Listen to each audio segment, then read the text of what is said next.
Madame, Monsieur, bonsoir. Mardi 30 juillet 2024, une date à marquer d'une pierre blanche dans l'histoire des relations Maroc-France. Ce mardi coïncide avec le jubilé d'argent du règne de Sa Majesté le roi Mohamed VI. Emmanuel Macron adresse alors une lettre au souverain du royaume où il reconnaît la souveraineté du Maroc sur ses provinces sahariennes. Le 10 octobre, Sa Majesté le roi Mohamed VI, dans son discours adressé au Parlement à l'occasion de l'ouverture de la session d'automne, remercie le président Macron pour cet alignement historique et ce soutien franc à la marocanité du Sahara. Il faut dire qu'historiquement, le Sahara a influencé l'amitié franco-marocaine. Et aujourd'hui, la position de Paris vis-à-vis de la première cause des Marocaines et des Marocains ouvre une ère nouvelle, estampillée du sceau de la confiance, du partenariat gagnant-gagnant, de la justesse et de la justice. J'accueille pour cette émission spéciale le professeur Julien Durand de Sanctis, professeur Sciences Po à l'Université internationale de Rabat, spécialiste de l'Afrique. Bonsoir professeur Durand de Sanctis et merci de répondre à notre invitation. Merci et bonsoir. Et avec nous depuis Paris, le président de l'Institut Prospective et Sécurité en Europe, Emmanuel Dupuis. Bonsoir. Bonsoir Khadija, bonsoir aux téléspectateurs et téléspectatrices. Dans son discours prononcé donc vendredi 10 octobre devant les élus de la nation, Sa Majesté le roi Mohamed VI déclarait « La France possède une connaissance pointue de la nature et des soubassements de ce conflit régional ». Fin de la citation royale. Emmanuel Dupuis, ce n'est finalement que justice faite. Cette position historique prise par le chef de l'État français, Emmanuel Macron, par rapport au dossier du Sahara. Écoutez, on peut le voir ainsi. Le président Emmanuel Macron rappelle effectivement que la France a une responsabilité. Du reste, elle l'a depuis 1912. Le traité de Fès qui précise la manière dont le protectorat français et espagnol doit se faire sur le territoire du Maroc, qui n'est pas celui d'aujourd'hui, mais celui de l'époque, c'est-à-dire englobant le Sahara occidental et le Sahara oriental. C'est peut-être là cette connaissance profonde des causes du conflit qu'évoque le président Emmanuel Macron ou qu'évoque surtout le roi du Maroc dans son discours devant les deux chambres.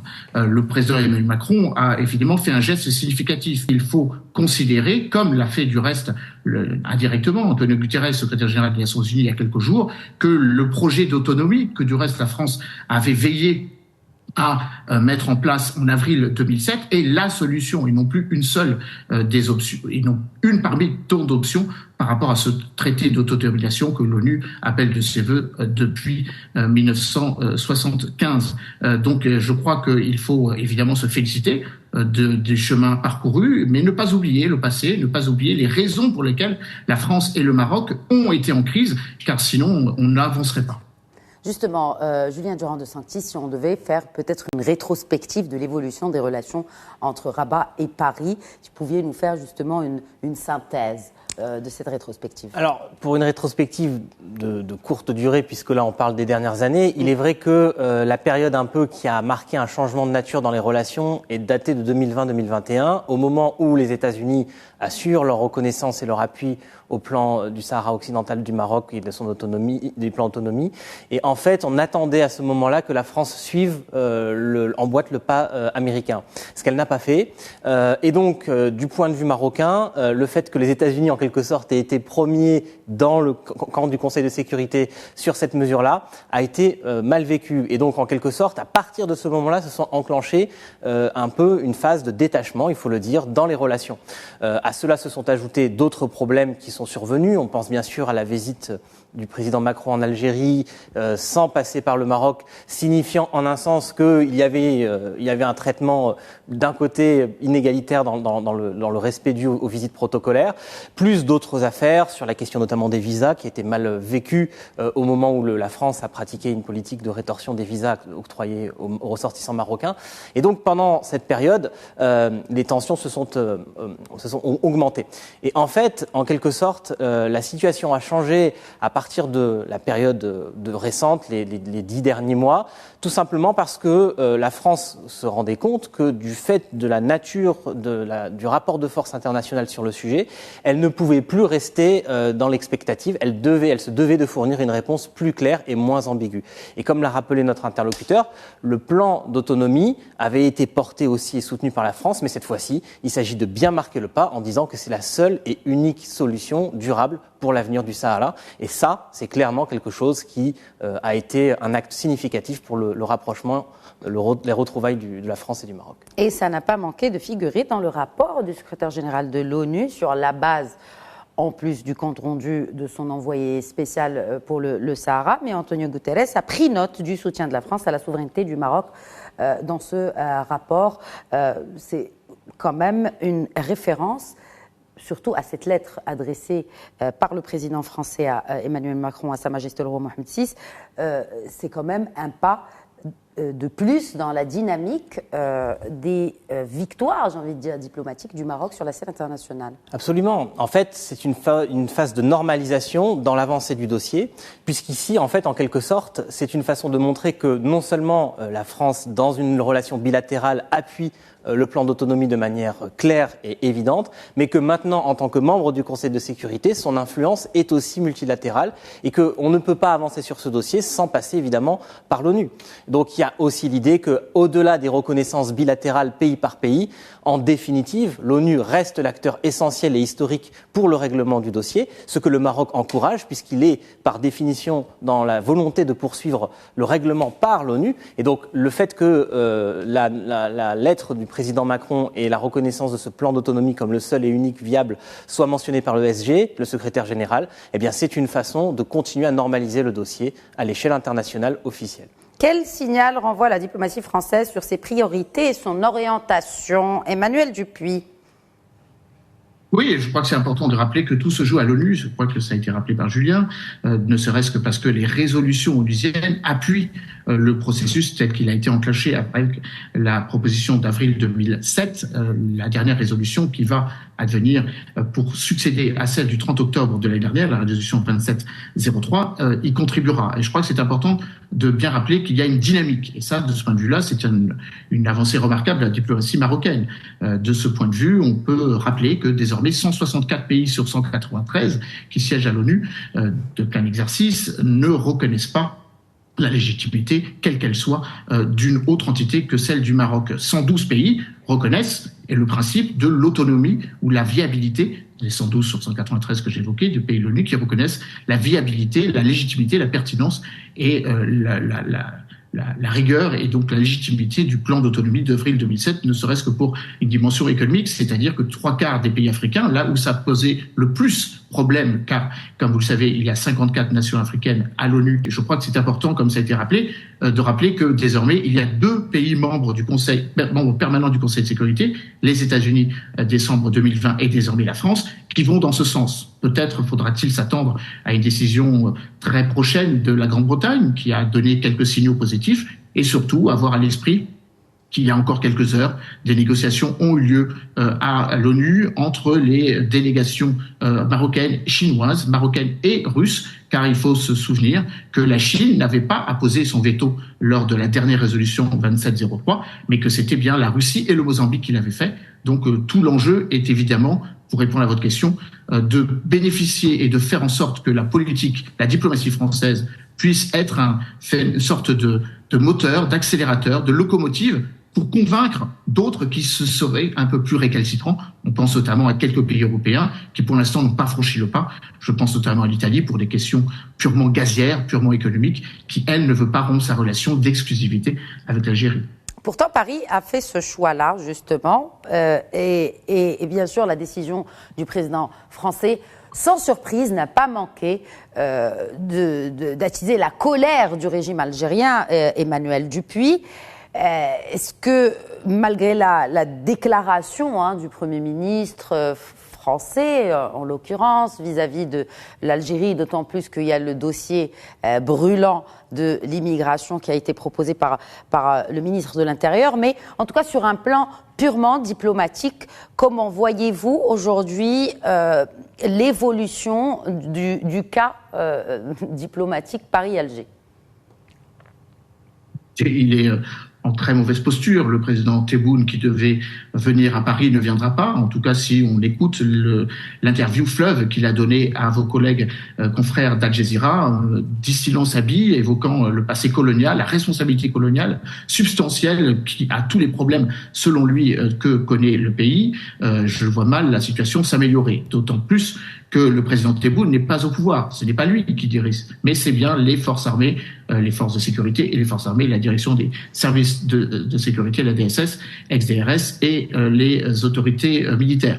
Donc la parole et la prise de parole du président Tebboune n'a aucune espèce d'importance. Ce sont les positions des militaires algériens qui sont inquiétantes. Une augmentation significative du budget de la défense, plus de 120% entre l'année dernière et l'année en cours, avec une volonté guerrière, ou en tout cas un discours, une narration guerrière à l'encontre de ses voisins, en l'occurrence son voisin occidental, mais également vis-à-vis de ses partenaires, que sont la France ou l'Espagne. Je rappelle que la France n'est pas le seul pays qui est allé dans le sens de la reconnaissance pleine et entière de la marocanité du Sahara. Le Premier ministre Pedro Sánchez avait anticipé la prise de parole de Emmanuel Macron au moins depuis un an et demi. Il faut avoir cela à l'esprit, tout comme les positions allemandes ou néerlandaises ou belges qui également, et où on croise bien sûr avec Viktor Orban qui assure la présidence du Conseil de l'Union européenne pour encore quelques semaines, quelques mois. Donc la position de la France vis-à-vis de l'Algérie est restée la même. C'est la position algérienne vis-à-vis de la France qui a changé. Avec, faut-il aussi le rappeler, comme vous l'avez dit, que la mise en place d'une politique de réciprocité en matière de visa n'est pas au rendez-vous. Il y a blocage du côté algérien, que par ailleurs la pleine prise en compte de l'obligation d'accueillir des personnes ayant commis des méfaits en France, ou en tout cas avec cette obligation de quitter le territoire, n'est pas prise en compte par l'Algérie. L'Algérie est le pays qui prend en compte le moins l'obligation d'accueillir les OQTF, avec évidemment une augmentation significative du côté du Maroc et, dans une moindre mesure, du côté de la Tunisie. On ne peut pas habiller Pierre pour habiller Paul, dit-on, mais ça ne veut pas dire que l'amélioration de la relation avec le Maroc doit se faire aux dépens de la relation avec l'Algérie. De ce point de vue, il faut se rappeler la période 2004-2005. Après, ça dépend de quelle perspective on prend la question. C'est-à-dire si la question elle est traitée du niveau au niveau français et si Alger va accepter cette prise de position courageuse de la France vis-à-vis d'un dossier de la première importance pour tous les Marocains, pour les 40 millions de Marocains, avec à leur tête le chef de l'État, Sa Majesté le roi Mohammed VI. C'est précisément ce que je dis. La position française était inverse il y a 2 ans. C'est elle qui avait fait un premier geste pour se rapprocher d'Alger sans avoir le résultat escompté. Souvenez-vous-en, quand le Premier ministre, à l'époque Elisabeth Borne, s'était déplacé avec près de la moitié du gouvernement, avec l'espoir qu'il y aurait des contrats à la lettre. Entre-temps, 3 milliards de mètres cubes de gaz ont été vendus non pas à la France, mais à l'Italie. Cela, évidemment, a sanctuarisé d'une certaine façon une relation de plus en plus forte entre Rabat et Rome. C'est peut-être d'ailleurs la raison pour laquelle l'Italie n'est pas dans la même posture que l'Espagne, la France et l'Allemagne. Oui, d'autant plus que la France ne dépend que moins de 10% de ses besoins en gaz du fournisseur algérien. Et puis, on ne rompt pas juste d'un claquement de doigts ou avec un claquement de doigts des contrats gaziers, comme vous le savez, très cher Emmanuel Dupuy. Alors, il y a des enjeux, il y a d'autres enjeux de nature sécuritaire. Professeur Durand de Santis, aujourd'hui, comment le règlement d'un conflit factice, d'un différend, celui donc de la question du Sahara, pourrait jouer dans l'échiquier sécuritaire de la sous-région, à savoir la région sahélo-saharienne. Alors, moi, je ne vais pas parler de liens directs qui sont difficiles à prouver, mais il est de fait certain que le rapprochement, l'approfondissement et la confirmation des liens entre Rabat et Paris sur ce sujet clair et névralgique pour le Maroc va favoriser une prise de profondeur africaine pour les deux pays sur un nouvel axe, clairement. On le sait aujourd'hui, d'un côté, le Maroc s'est lancé dans une politique africaine ambitieuse depuis maintenant une vingtaine d'années et cette politique a essentiellement été économique pendant à peu près 15 ans. Maintenant, elle est de plus en plus politique. Il veut s'investir aussi dans les questions sécuritaires par des médiations. On a vu les conduites de médiation sur le Mali, sur la Libye. Elles ont été fortement encadrées et suivies par le Maroc et accueillies aussi d'ailleurs sur ce territoire. Aujourd'hui, la France, de son côté, vous le savez sûrement, nos téléspectateurs le savent, est en échec au Sahel depuis maintenant plusieurs années et elle a besoin d'un nouveau souffle de projection en Afrique. Donc, en fait, à travers la résolution potentielle du différend saharien et du soutien de la France à ce plan, c'est la possibilité de reformuler un partenariat africain mutuel à travers la possibilité pour la France et pour le Maroc d'être des acteurs sur un nouveau pied d'égalité sur les questions de sécurité dans la sous-région, au Sahel, mais aussi sur la façade atlantique. Donc, avec quelle approche ? Est-ce que c'est l'approche purement sécuritaire qui a montré ses limites ces dernières années, notamment avec la présence militaire de la France dans certains pays du Sahel, ou c'est une approche plutôt, celle qui est prônée par le Maroc, c'est une approche de développement ? Alors moi, je pense que clairement, on est en train de vivre la fin, en tout cas la fin temporaire, peut-être durable, d'un engagement unilatéral français en Afrique sur le plan militaire ou sécuritaire direct. La France comprend de plus en plus qu'elle est obligée de jouer et de s'appuyer sur ses partenaires africains pour peser sur les questions de sécurité sans forcément passer par des opérations ou des engagements militaires directs comme elle le faisait trop souvent par le passé. Donc, en un sens, avoir de cette bonne relation avec le Maroc, c'est pouvoir jouer sur les capacités de développement et de pénétration économique et politique du Maroc en Afrique, notamment sur la façade atlantique et sahélienne. Et en un sens, la capacité pour la France d'être aux côtés du Maroc dans le règlement de plusieurs conflits africains, eh bien, va lui permettre de s'appuyer sur la légitimité d'un acteur africain plutôt que de s'appuyer sur ses interventions unilatérales ou son présence parfois critiquée pour être trop unilatérale. Trop unilatérale, et puis aussi, on le voit, c'est encore une fois Emmanuel Dupuy, on voit que il y a comme un sursaut diplomatique de la France et qui montre quand même un changement d'approche vis-à-vis des pays africains. Est-ce que vous pouvez peut-être nous en dire plus sur cette nouvelle orientation africaine de Paris ?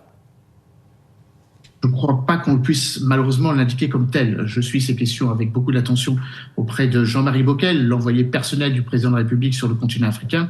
Il ne s'agit pas d'un départ, mais d'un redéploiement. Alors je crois que, en complément de ce qu'a dit Julien, la France a parfaitement compris qu'il y a des pays dans lesquels elle n'a plus prise ou dans lesquels sa parole est peut-être moins écoutée, disons-le sans euphémisme. Et c'est évidemment les 3 pays qui ont vécu des coups d'État militaires à partir de 2020 jusqu'en 2023. Le Mali, le Niger et le Burkina Faso.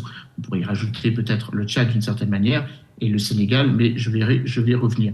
Je crois par contre que la France a parfaitement compris l'intérêt de ne pas louper, j'y reviens par rapport à ce que vous avez dit au début de votre intervention, le momentum, comme on dit en géopolitique. La France n'a jamais vraiment cru et ne s'est jamais vraiment arrimée aux accords d'Abraham. Elle n'a d'ailleurs, on a beaucoup voulu à ceux qui avaient davantage pris, elle en pris ombrage, si on peut s'exprimer ainsi. Et je crois que la France a parfaitement compris qu'elle risque de manquer de nouveau le coche avec l'initiative façade atlantique. Et ça, je pense qu'elle aurait intérêt à comprendre toute la légitimité et tout son avantage à s'y associer, contrairement à ce qu'elle n'avait pas fait en 2020. Ensuite, deuxième élément, la France est un petit peu gênée aux entournures, car la position marocaine vise, comme ça a été dit, à servir de médiateur, de facilitateur, mais surtout à offrir un désenclavement que les 3 pays que j'ai cités, le Mali, le Burkina Faso et le Niger, et j'y rajoute le Tchad, n'ont pas par ailleurs. Et de ce point de vue, je ne suis pas du tout certain que la politique française vis-à-vis de ces pays va changer en profitant de l'option ou du partenariat qu'offre le Maroc. Les signaux sont radicalement opposés. On est toujours dans une logique de blocage de visa. On est dans une fin de non-recevoir par rapport aux mains tendues diplomatiques, que ce soit en dehors de Paris, que ce soit à l'ONU ou à Bruxelles récemment. On est encore dans la volonté de soutenir de manière arc-boutée la légitimité du président Bazoum. On ne reconnaît même plus les passeports diplomatiques émis par le nouveau pouvoir. On est dans une logique du jusqu'au boutisme où on ne veut pas admettre que nous n'avons plus la main dans un certain nombre de ces agendas. De ce point de vue, ce que propose le Maroc, le désenclavement, la coopération militaire, les formations régionales, devrait aller de pair avec ce que la France a besoin de comprendre. Pour l'instant, elle est encore non pas dans un départ du continent africain, mais dans un redéploiement, une sorte de light footprint, comme diraient les anglo-saxons. Au lieu des 350 militaires français que nous avons au Sénégal, nous n'en regarderons qu'aux 100, mais nous resterons. Au lieu des 600 que nous avons en Côte d'Ivoire, nous diminuerons par moitié, mais nous resterons. Pareil pour le Tchad, là, nous ne bougeons pas notre dispositif épervier, ou le Gabon. Réaction, professeur Durand de Saintis, sur ces dimensions africaines du développement ou plutôt de la coopération Maroc-France. En fait, je souscris complètement à ce qui vient d'être dit. D'abord, on parle de deux politiques étrangères distinctes. On ne peut pas considérer que la France et le Maroc vont construire une co-politique africaine. C'est beaucoup plus compliqué que ça, tout simplement parce qu'ils ont des trajectoires complètement différentes. On a un pays africain, on a un pays européen, donc ils ont des relations longues, mais cette construction va impliquer d'être d'abord et avant tout des partenaires. Et quand on parle de partenaires, on parle d'acteurs séparés qui obéissent à des agendas séparés avec des intérêts distincts et parfois des opportunités de coopération. À ce titre, ce qu'a marqué mon collègue est vrai, c'est que du point de vue, par exemple, des États sahéliens, la France a son agenda et elle ne va pas s'aligner sur la position marocaine vis-à-vis, par exemple, du Tchad, vis-à-vis du Burkina Faso, vis-à-vis du Mali, parce que ces liens avec ces pays sont extrêmement spécifiques, anciens également. Donc, par définition, on peut s'attendre à ce qu'elle ait une stratégie spécifique. En revanche, là où ça devient intéressant, c'est qu'effectivement, les opportunités que le Maroc a clairement dressées depuis 15 ans, notamment sur le plan du développement et de l'économie, dans les pays, notamment de la façade atlantique, qui s'inscrivent dans l'initiative royale pour l'Afrique atlantique. Là, ça parle clairement à la France et aussi à ses possibilités de redéploiement, parce qu'on n'oublie pas que la France est un acteur de premier ordre au sein de l'Union européenne, qu'à travers la possibilité d'un redéploiement en Afrique atlantique, c'est aussi les intérêts européens qui sont potentiellement en jeu sur le continent africain. Et donc, en quelque sorte, après une expérience sahélienne douloureuse, le redéploiement vers la façade atlantique, y compris pour la France, avec l'aide aussi du Maroc et des possibilités de partenariat, s'avère beaucoup plus naturel. Je précise un dernier point, c'est qu'une grande partie du déploiement du Maroc sur cette façade, notamment en Afrique de l'Ouest, francophone et en partie atlantique, est liée à une présence économique française ancienne. C'est-à-dire qu'il y a des acteurs et des actifs marocains qui sont en fait à la base des capitaux, des actifs français. Donc en fait, on est en train de se repartager aussi cette communauté économique et ses capacités économiques dans cette région. Donc ça, par contre, ça me semble réellement prometteur. Effectivement, il y a des enjeux économiques, il y a des enjeux politiques, il y a aussi des enjeux historiques. Je vais revenir à la première question, mais cette fois, je vais la reformuler. Emmanuel Dupuis, selon vous, quelles leçons tirer de l'histoire avec un grand H et à appliquer au présent, compte tenu de la dynamique positive que connaît le dossier du Sahara marocain? Je crois qu'effectivement, elle peut modéliser la manière dont on peut penser les autonomies à travers le monde. C'est la raison pour laquelle il faudra regarder avec beaucoup d'attention les pays qui vont soutenir cette initiative, notamment la Chine, qui du coup se situerait dans une forme de jurisprudence qu'il lui serait difficile de remettre en cause vis-à-vis de ses propres territoires ou de ses réclamations territoriales. C'est également vrai entre la Serbie et le Kosovo. Je crois que ce à quoi vous me demandez de répondre est essentiel. L'autonomie va de pair avec le développement. À partir du moment où la preuve est faite que le principe d'une très forte décentralisation, d'une très forte régionalisation, d'une certaine forme de partenariat entre le public et le privé montre à quel point elle peut dynamiser et rendre pertinent, fertile, si je puis m'exprimer ainsi, des régions économiquement, c'est ça l'avenir du développement ou du co-développement ou du développement circulaire et des mobilités circulaires. C'est ce dont il est question aussi avec, comme ça a été dit, et ce que nous avons répété, la mobilité transcontinentale. Je pourrais même dire non pas seulement de Tanger au Cap, avec cette initiative royale pour la façade atlantique liant les 23 pays, mais liant toute la façade atlantique, du nord de l'Europe au sud du continent africain et du nord du continent américain à la Patagonie, avec cette logique de désaxer la centralité stratégique du monde de l'Atlantique Nord vers l'Atlantique Sud. On appelle ça aussi la coopération sud-sud ou le Sud global. Il n'est peut-être pas aussi global qu'on ne le pense par par ailleurs. Je crois que ça, c'est un élément important. Bref, le Sahara est un maillon. Et la manière dont on pense la dynamique, la cohérence verticale du développement entre le nord et le sud du continent, entre le nord et le sud de la Méditerranée, bref, entre le nord et le sud de notre planète, liant l'ancien monde, l'ancienne économie et l'économie émergente, fait du Sahara un cas d'école. C'est une forme de laboratoire. Cela permet de montrer que les communautés économiques régionales telles qu'elles ont été vécues et pensées à partir de 1991 à Abuja, les 8 communautés économiques régionales sont à revisiter. La CEDEAO n'englobe pas suffisamment de pays, ou n'englobe pas tous les pays ouest-africains. La Mauritanie n'en fait plus partie depuis 2000, et la demande marocaine d'en faire partie depuis 2017 n'a pas encore été prise en compte. Donc il y a une sorte de redistribution subrégionale que le Maroc porte de manière beaucoup plus forte et beaucoup plus large que la seule dimension africaine. Et de ce point de vue, la France, qui est une puissance, un pays qui, elle aussi, s'est décentralisé et tient de plus en plus compte d'une nouvelle forme d'évolution du pouvoir, elle devrait s'en inspirer. Un mot de la fin, professeur Julien Durand de Sanctis, sur ce renouvellement des liens qui lient les deux pays, la France et le Maroc, et sur les conditions d'un partenariat win-win. Alors, à mon avis, les opportunités, et c'est ce qui est historique de mon point de vue, c'est que c'est la capacité pour le Maroc de faire peser ce qu'on appelle en théorie des relations internationales l'African Agency, c'est-à-dire de faire valoir les intérêts africains dans l'agenda international et non plus dans des relations nord-sud qui étaient plus habituelles. Et ça, c'est la vraie opportunité. Le risque, c'est que les relations nord-sud puissent malgré tout persister dans les rapports de force géopolitiques en bénéficiant justement de l'expansion des intérêts européens en Afrique. Donc en fait, tout l'intérêt du Maroc va être de se positionner en situation d'équilibre au service de l'Afrique, tout en permettant aussi dans sa coopération avec les pays européens d'être un acteur accueillant. Merci beaucoup. Merci, professeur Julien Durand de Sanctis, professeur Sciences Po à l'Université internationale de Rabat. Merci d'avoir répondu à nos questions.